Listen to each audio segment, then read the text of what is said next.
And I'm not a wildfire expert. There are definitely people that dedicate their whole career to this in different segments, whether it's fire ecology or how to manage for wildfire. So I will give that disclaimer at the start. But I will say in British Columbia, one thing that's happened over the last 25 years is we are seeing a changing climate.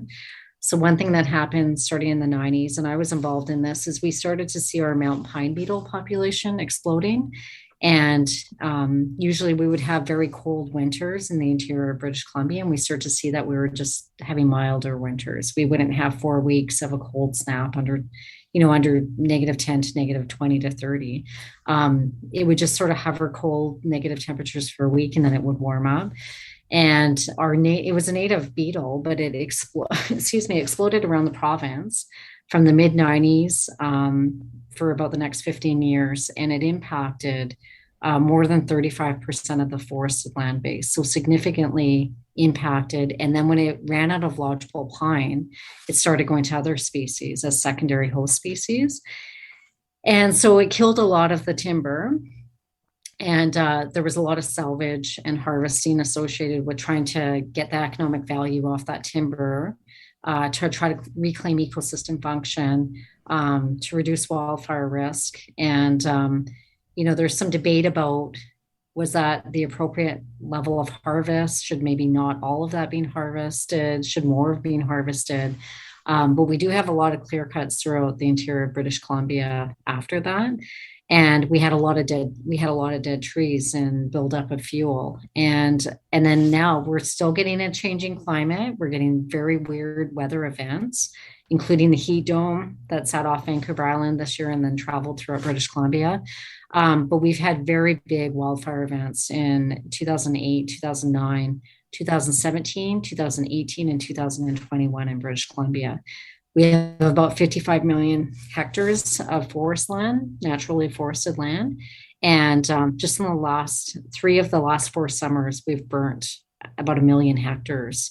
And when Can you translate hectares to acres? Like, sorry, do yeah, you so know what there's that just over means? 2 acres in a hectare. How many? And so it's significant. So just over 2 acres in a hectare. Wow. And I forgot you guys deal with acres. We deal Yeah, with I mean, hectares. like 90% of the listeners are from the United States, and then Australia. I see you. You're awesome.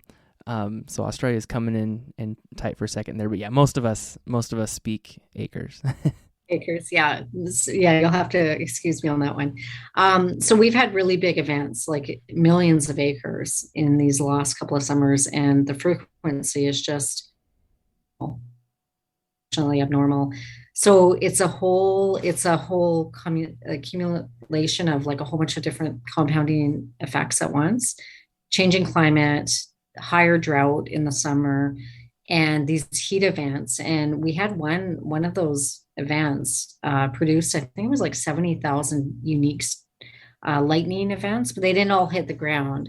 But when you get up to those big wildfire events, 70% of them are caused by lightning strikes. So you can imagine if you're not really letting these natural disturbance types, we call them, and the interior of British Columbia had very frequent fires, then if you're kind of suppressing them from happening for decades, they're gonna eventually take over because that's part of the natural ecosystem. So we're seeing a whole bunch of different effects happening at once, including the changing climate with these really abnormal events that are coming through and creating more lightning.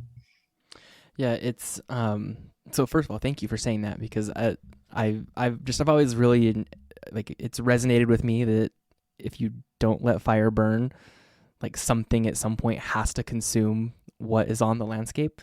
And if you Yeah. can't get all the fuels out, I mean, it's, you're asking, to me, it seems like you're asking for disaster. But you talked about kind of the weather events and the things that you're seeing up there. I've noticed on your Facebook page. So again, at this point, I'm just going to own it.